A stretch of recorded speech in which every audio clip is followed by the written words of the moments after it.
पिछली वीडियो के अंदर हमने लेसन नंबर फर्स्ट, हमारा पहला लेसन था, ठीक है, वास्तविक संख्याएं। वास्तविक संख्या का पहला क्वेश्चन हो गया था एक्सरसाइज 1.1 का। आज हम उससे आगे बढ़ते हैं, देखते हैं, ठीक है ना। प्रश्न संख्या 2। प्रश्न संख्या 2 क्या है हमारे पास में, देखिए प्रश्न संख्या 2 है, दर्शाइए कि कोई भी धनात्मक विषम पूर्णांक 6q + 1 या 6q + 3 या 6q + 5 के रूप का होता है जहां q कोई पूर्णांक है। आपको क्या बताना है, सबसे पहले इसके अंदर पूछा गया है प्रश्न संख्या 2। कौन सा है? प्रश्न संख्या 2, प्रश्न नंबर दूसरा, जिसके अंदर पूछा गया है कि जो संख्या है, ठीक है ना, वो किस रूप में है। संख्या हमें पूछा है धनात्मक विषम पूर्णांक। ध्यान दो, संख्या कौन सा पूछा है? धनात्मक विषम पूर्णांक, ठीक है। अब आपको पता होना चाहिए कि पूर्णांक किसे कहते हैं। तो ये अगर चीज़ें आपको पता नहीं है तो सामान्य गणित, ठीक है ना, बेसिक मैथ की प्लेलिस्ट में जाकर आप संख्या पद्धति के पूरी वीडियो को देखें, नंबर सिस्टम को, उसमें सभी नंबर्स के बारे में बताया गया है, तो उसमें आपको पता चल जाएगा, ठीक है। और बात चल रही है धनात्मक की, तो धनात्मक पॉजिटिव है, विषम है, ठीक है ना, जिसमें 2 का भाग देने पर शेष फल 1 बचता है, उसे हम विषम संख्या कहते हैं। तो जो धनात्मक विषम पूर्णांक संख्या है वो किस तरह की होनी चाहिए, तो वो किस तरह की होगी। देखो ये पूछ रहा है कि किस तरह की है, ठीक है ना, वो दर्शाना है हमें। पहले ही दिया गया है किस तरह की है, इसमें दिया गया है 6q + 1, ठीक है। दूसरा दिया गया है 6q + 3, फिर दिया गया है 6q + 5, ये दिया गया है, ठीक है। इनको हमें दर्शाना है के रूप का होता है जहाँ पर q कोई क्या है, पूर्णांक है। q हमारे पास में क्या है, पूर्णांक है। जहाँ q क्या है, पूर्णांक है, एक पूर्णांक है। क्या है? एक पूर्णांक है। तो ध्यान देना। अब प्रूव कैसे करेंगे, कैसे बताएंगे कि धनात्मक विषम पूर्णांक है जो 6q + 1, 6q + 3, 6q + 5 के रूप का होता है। ये किस तरीके से आपको दर्शाना है, देखिए सबसे पहले बात चलते हैं हम यहाँ पर, देखना कि हमने अभी तक जो, ठीक है ना, यूक्लिड की विभाजन एल्गोरिथम पढ़ी है, जिसके अंदर आपके क्या है कि a = bq + r रिमाइंडर, ठीक है ना। तो यहाँ पर ध्यान देना, ये किस तरीके का है, bq + r, bq + r, bq + r, ठीक है। b जहाँ पर समान है यानी 6, आगे बात समझ में। तो हम क्या मानते हैं कि माना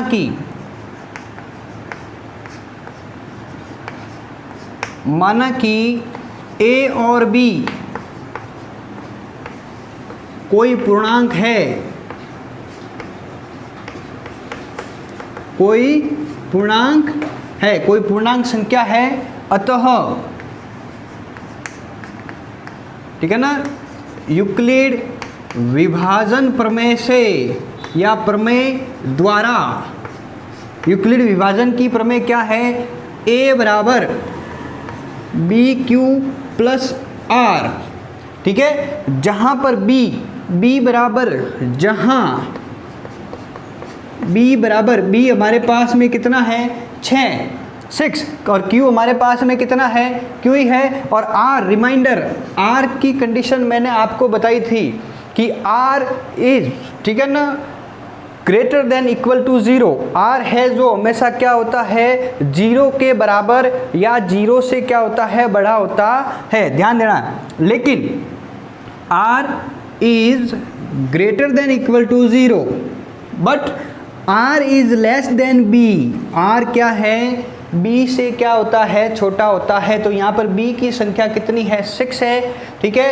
r 0 या 0 से बड़ा, यानी r की वैल्यू कितनी आएगी, शेष फल की वैल्यू, ठीक है ना। अतः शेष फल r कितना होगा हमारे पास में, या तो क्या हो सकता है 0, या क्या हो सकता है 1, या क्या हो सकता है 2, या 3, या 4, या 5, ठीक है ना। 5 आर रिमाइंडर शेषफल क्या आ सकता है, या तो 0 आ सकता है, या 1 आ सकता है, या 2 आ सकता है, या 3 आ सकता है, या 4 आ सकता है, या क्या आ सकता है 5 आ सकता है। ठीक है ना। तो अब ध्यान देना, अब इस आर शेषफल को हम एक एक कर क्या करते हैं, पुटअप करते हैं। ठीक है ना। तो हमारे पास में कंडीशन नंबर फर्स्ट, पहली कंडीशन हमारे पास में क्या बनती है, ध्यान देना, यहाँ से हम शुरुआत करते हैं। ठीक है। फर्स्ट पहली तो हमारे पास में क्या है, ए बराबर बी क्यू प्लस आर को क्या मान लिया, 0। ठीक है। दूसरी कंडीशन क्या है, ए बराबर B Q, B equal to कितना है 6 है, तो बी की जगह पर 6 लिख दो, यानी 6q प्लस 1।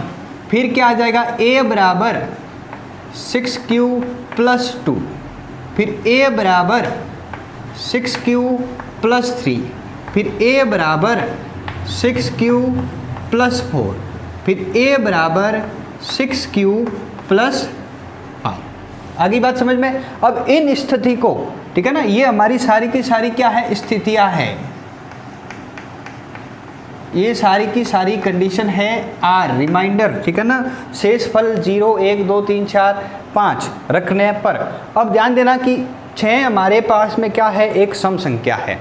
6 हमारे पास में क्या है, सम संख्या है। तो ध्यान देना कि किसी भी सम संख्या का चाहे किसी दूसरी सम संख्या या चाहे किसी दूसरी विषम संख्या से गुणा करने पर हमेशा सम संख्या ही आती है। आगे बात समझ में। तो इसका मतलब ये वाला पोजीशन तो हमारे पास में क्या हो गया, 6q बराबर तो क्या हो गया, सम संख्या। ठीक है ना, ध्यान देना 6q हमारे पास में क्या हो गया, सम संख्या है। अब सम में 0 को प्लस किया तो हमारा आंसर किस में आएगा, सम संख्या। ठीक है। फिर सम में 1 को प्लस किया, सम संख्या में 1 को जब हम जोड़ते हैं तो वो किस में बदल जाता है, विषम संख्या में बदल जाता है। आगे बात समझ में। ठीक है। फिर सम के अंदर हम 2 को जोड़ते हैं, किसी भी सम संख्या में 2 को वापस जोड़ने पर वापस क्या आएगी, सम संख्या। फिर किसी सम संख्या के अंदर 3 को जोड़ते हैं तो 3 को जोड़ने पर वो किस में बदल जाएगी, विषम संख्या में।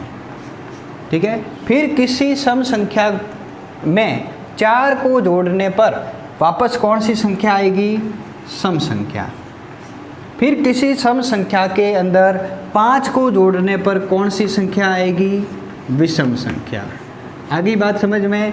हमें क्या प्रूव करना था, हमें यही दर्शाना था कि कोई भी धनात्मक विषम पूर्णांक है जो किस टाइप का होता है, 6q plus 1, 6q plus 3, 6q plus 5। ठीक है ना। हम धनात्मक संख्या ले रहे हैं, ठीक है ना, सभी धनात्मक ही है, धनात्मक रखते हैं तो ही आगे आएगा। अब यहाँ पर पूछा है विषम। अब ये तो फर्स्ट तो हमारे आता है सम, यानी ये कंडीशन हमारे पास नहीं होगी, अप्लाई नहीं कर रही है ये कंडीशन। दूसरे में क्या आ रहा है, विषम, यानी ये कंडीशन सही चल रही है। तीसरे में क्या आ रहा है, सम नहीं है, काट दो।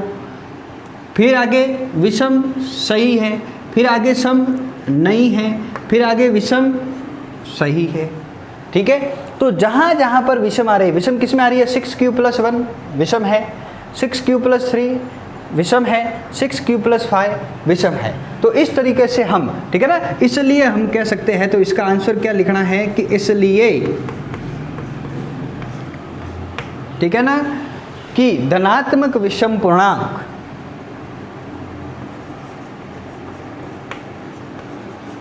धनात्मक विषम पूर्णांक 6q plus 1, 6q plus 3 and 6q plus 5 के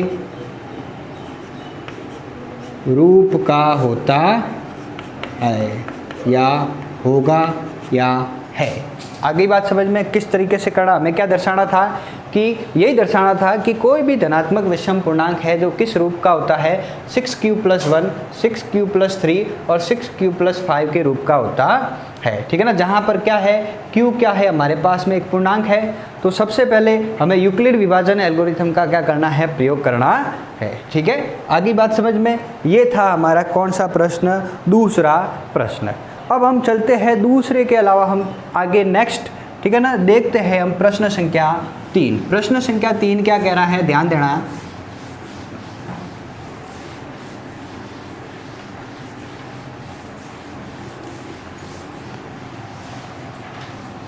देखिए प्रश्न संख्या 3 क्या है हमारे पास में कि किसी परेड में, एक कोई परेड चल रही है, उस परेड के अंदर 616 सदस्यों वाली एक सेना की टुकड़ी को अगर 32 सदस्यों वाले एक आर्मी बैंड के पीछे मार्च करना है तो दोनों समूहों को समान संख्या वाले स्तंभों में मार्च करना है। उन स्तंभों की अधिकतम संख्या क्या है जिसमें वे मार्च कर सकते हैं, ठीक है ना। देखो प्रश्न संख्या 3 क्या कह रहा है, आपको ध्यान देना है, ठीक है। एक आपके पास में 2 टुकड़ी है, ठीक है। पहले तो आपको क्या दिया गया है कि हाँ 616 सदस्य वाली सेना की टुकड़ी को, ठीक है, तो ये यहाँ पर सदस्य है 616 और इस टुकड़ी को इस 32 सदस्यों वाले बैंड के, ठीक है ना, सदस्य कितने हैं, 32 है, तो 32 सदस्यों वाले बैंड के पीछे की तरफ आपको क्या करना है, मार्च करवाना है, परेड करवानी है। तो अधिक स्तंभों की संख्या, तो स्तंभ कितने स्तंभ के अंदर होगा, अधिकतम पूछा है, तो आपको ज्ञात करना है हाईएस्ट कॉमन फैक्टर, HCF ज्ञात करना है, ठीक है ना। तो अब HCF ज्ञात करना है तो सबसे पहले आपको क्या लिखना है, संख्या 616 और 32 पर, ठीक है ना, किस पर, 616 और 32 पर यूक्लिड विभाजन एल्गोरिथम का प्रयोग करने पर हम क्या करते हैं, संख्या जो हमारे 616, ठीक है, और 32 है, उसके ऊपर हम क्या करते हैं, यूक्लिड विभाजन एल्गोरिथम का क्या करते हैं, प्रयोग करते हैं। तो यूक्लिड विभाजन एल्गोरिथम का प्रयोग करने पर चरण संख्या 1, पहला स्टेप हमारे पास में क्या है, ध्यान देना कि संख्या बड़ी कौन सी है, 616 है, किससे बड़ी है, 32 से क्या है हमारे पास में बड़ी है। आगे बात समझ में, जब 616 32 से क्या है, बड़ी है, तो ध्यान देना कि 616 को हम किस में लेंगे, भाजक के रूप में लेंगे, और 32 को हम किस में लेंगे, भाजक के रूप में लेंगे, ठीक है। अब 616 के अंदर हम क्या करते हैं, 32 से क्या करते हैं, भाग करवाते हैं। इतनी बार 32 इंटू 32 का गुणा किससे करेंगे, 19 बार, तो कितना आता है, 608, और 608 को 616 में से माइनस करेंगे तो पीछे कितना रह गया, 8 शेषफल। चूँकि यहाँ पर शेषफल क्या है हमारे पास में 0 नहीं है, तो एक स्टेप हम क्या करेंगे और आगे बढ़ाएंगे, चरण संख्या 2, ठीक है ना, दूसरा चरण। तो दूसरे चरण के अंदर अब हम क्या करेंगे, इस 32 को तो क्या लेंगे, देखो संख्या 32 इज़ ग्रेटर देन 8, ठीक है ना, 32 क्या है, 8 से क्या है, बड़ी है, तो 32 को तो हम किसके अंदर लेंगे, भाजक के रूप में लेंगे, और 8 को हम किस में लेंगे, भाजक के रूप में लेंगे। तो 32 में भाग देना है 8 का, तो कितनी बार, 4 बार, कितना शेषफल रह गया, 0, ठीक है ना, शेषफल 0 है, अतः ठीक है 616 और 32 का HCF कितना है, 8 है, ठीक है ना। अतः स्तंभों की संख्या, इसलिए स्तंभों की संख्या, इसलिए स्तंभों की संख्या कितनी होगी, 8 होगी, ठीक है। आगे बात समझ में, ये था आपका तीसरा प्रश्न, ठीक है ना। अब सेकंड हो गया, थर्ड हो गया। अब नेक्स्ट वीडियो के अंदर हम देखेंगे जो लास्ट के हमारे 2 क्वेश्चन बचे हैं, उन दोनों ही क्वेश्चन को हम क्या कर देंगे, आपके पूरा कर देंगे, ठीक है। Thank you.